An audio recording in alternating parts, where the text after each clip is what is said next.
have, I feel like as a coach, if you have an idea and you are confident in that idea, it doesn't make it right or wrong. You're confident in it. I do think you should try to stick it out because chances are, whatever it is, you're not going to see the results of it until later on. And that could, if you're a club team coach, especially, that could take 2 seasons, 3 seasons. Hopefully the club doesn't kick you out by then, right? Hopefully they don't kick you out by then. Because parents will have complaints. You just kind of have to stick it out, have faith.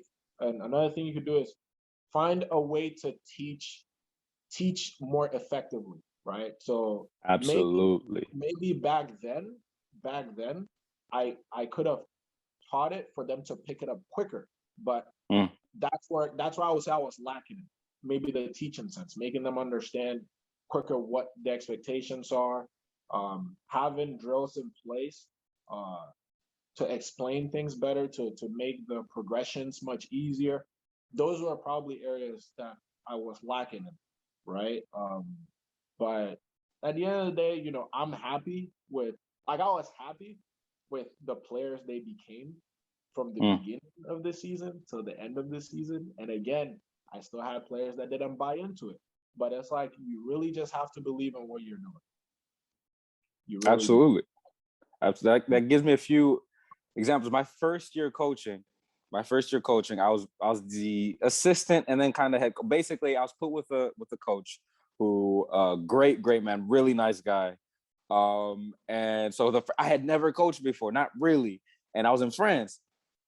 And so we have a game. It's the first cup. It's like my first game coaching. Have a cup game. He's like, all right, Milton, you got this. And I was like, huh? Like, no, you got this. I was like, I barely know the players.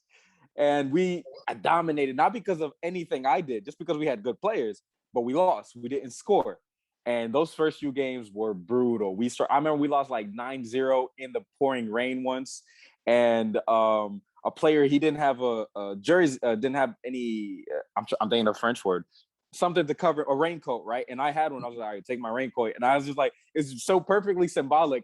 I'm getting drenched while my team is getting drenched. I'm just watching them. I'm like this. I'm just like, horrible. I don't know why. And we just continued. And I started to learn more about coaching. And then by the end of the year, we won the cup. The club had been wanting us to win for years. A couple years in a row, years in a row, we had finished in second place. And there we had finally won. Whereas a little thing I want to make a slight difference is I think I've only coached the same players back to back, like 2 years in a row, twice in my life or something like that, because I coached mostly in France. And in France, you are the U15 coach. That means you get the U15 players of 2009. And then the next year you get the 2010 play. Like, you don't follow your players. That's the academy vision, right? So I've rarely had the chance to be able to follow the progress of a team. But even from one season from September starts before, let's say, now as you move higher up the season, the preseason starts earlier. So I'll say from late July to May, June, you do see progress. And one thing I like is I've been to 2 clubs in particular where it truly hit me hard, where you were saying playing out for the back, which I think is a perfect example to talk about development versus winning. Because what's the quickest way to get to the other side of the field? Sending it long, right? But the best way, the better way, in my opinion, and I think in your opinion, is to build out from the back for various reasons. And it's so hard to be like, all right, come on, keep on doing it. But I've been to 2 clubs where they really don't care if you mess, like they care if you mess up, but it's like, you're going to do this. You're going to play this way. And you see the full mentality of the player. It's not even a question in their minds to send it long. Like, no. It's not that we have to send it long. It's that you have to make this run here earlier, or you have to be in front of him when he does this, or you have to lay it off at this point so she can go. And it's a completely different way of thinking. And that's through years and years of ingrained teaching and learning, which is huge. Thank you for checking out the ToroFoot Podcast today. I hope you enjoyed it. Hit the like and the subscribe button, and check out some of the other videos we have available as well. Thank you very much.